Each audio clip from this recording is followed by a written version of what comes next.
मैंने इसलिए इस बात को शुरू में बताया क्योंकि हम सब 95% लोग बोलते हैं भक्तांबर, लेकिन भक्तांबर स्तोत्र नहीं है। स्तोत्र का नाम क्या है? भक्तामर। ठीक है, भक्तामर का मतलब होता है अमर है जिनके भक्त। भक्तामर शब्द का क्या मतलब है? अमर है जिनके भक्त।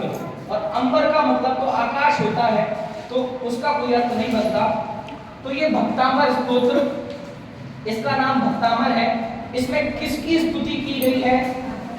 आदिनाथ भगवान। ये बात बहुत प्रचलित है कि इस भक्तामर स्तोत्र में भगवान आदिनाथ पहले तीर्थंकर की स्तुति की गई है, लेकिन किसी भी श्लोक में भगवान आदिनाथ का नाम नहीं लिया है। फिर हमने कैसे पहचाना कि आदिनाथ भगवान की स्तुति है? कि वास्तव में तो ये 24 तीर्थंकर की स्तुति है। यहाँ पे आदिनाथ भगवान के कोई परिचय संबंधी बात नहीं है। तो फिर कैसे पहचाने? बस पहले श्लोक में वो कहेंगे कि हम युगादव, युग के आदि में जो हुए उनकी स्तुति करेंगे। पहले श्लोक को जब हम पढ़ेंगे तो देखेंगे। अभी प्रोफेसर साहब का हमने व्याख्यान सुना, उन्होंने ये बताया कि ये भक्तामर स्तोत्र किसने लिखा है? आचार्य मानतुंग ने। असल में बहुत सारे लोगों ने इस पर रिसर्च की, लेकिन उनका टाइम एग्जैक्ट अभी तक कोई डिसाइड नहीं कर पाया है। बहुत सारे लोगों की अलग अलग रिसर्च है।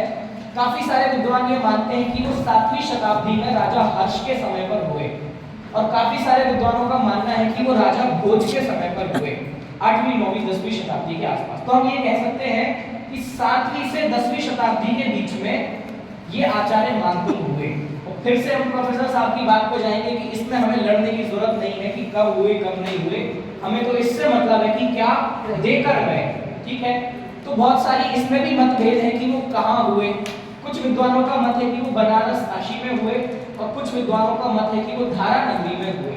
ठीक है, तो इसमें भी लड़ने की जरूरत नहीं है।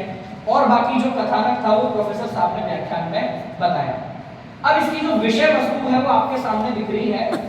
एक बात और, मैंने पहले बताया था कि ये स्तोत्र हर तरह के जैन संप्रदाय में चलता है। श्वेतांबर संप्रदाय में इसके 44 श्लोक माने गए हैं, 44, और दिगंबर परंपरा में इसके 48 श्लोक माने गए हैं। वो भी मैं बताऊंगा कि वहां कौन से नहीं है कौन से हैं। आप देखेंगे कि शुरू के 2 श्लोकों में वो स्तुति का संकल्प करते हैं कि भैया मैं स्तुति करने जा रहा हूँ। 3 से 6 श्लोकों में कहते हैं कि मैं स्तुति करने के योग्य नहीं हूँ, मेरे में इतनी ताकत नहीं है, लेकिन आपकी भक्ति की वजह से मैं ये स्तुति कर रहा हूँ। 7वें से 9वें श्लोक में वो लिखते हैं कि मैं जो ये स्तवन कर रहा हूँ ये क्यों कर रहा हूँ, इसकी क्या विशेषता है, इस स्तवन से क्या होगा, ये 7वें से 9वें श्लोक में बताएंगे।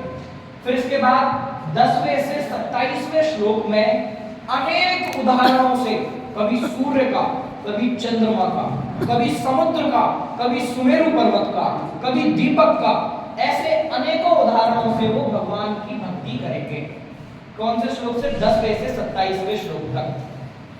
फिर इसके बाद 28वें से 35वें श्लोक तक भगवान के समर शरण में जो प्रातिहार्य होते हैं, छत्र है, चमर है, भामंडल है, इनकी बात वो 8 श्लोकों में करेंगे। फिर इसके बाद 36वें और 27वें श्लोक में समर शरण का विहार कैसे होता है और समर शरण में कैसे दिव्य ध्वनि खिलती है, वो 36 और 27वें श्लोक में बताएंगे। तो सॉरी 36 और 37। फिर इसके बाद 38वें श्लोक से 47 तक वो ये बताएंगे कि आपकी भक्ति करने वाला भक्त कैसा निर्भीक और कितना शक्तिशाली हो जाता है, आपकी भक्ति करने से उसे क्या क्या प्राप्त होता है, वो 38 से 47वें श्लोक तक वो समझाते हैं। और फिर 48 नंबर के श्लोक में, अंतिम श्लोक में बताते हैं कि जो इस भक्तामर को कंठस्थ करेगा, कंठ गताम, उसको क्या मिलेगा। ठीक है, तो इस तरीके से ये पूरी 48 श्लोकों की रूपरेखा है। तो आपको जिज्ञासा रहनी चाहिए कि अब अगले श्लोक में क्या आएगा, अब अगले श्लोक में क्या आएगा। हम बहुत ज्यादा प्रवचन स्टाइल नहीं चलेंगे, पॉइंट टू पॉइंट एक एक लाइन का क्लियर कट अर्थ, उसका भाव देखते हुए आगे बढ़ेंगे। ठीक है, चलिए आप तैयार हैं?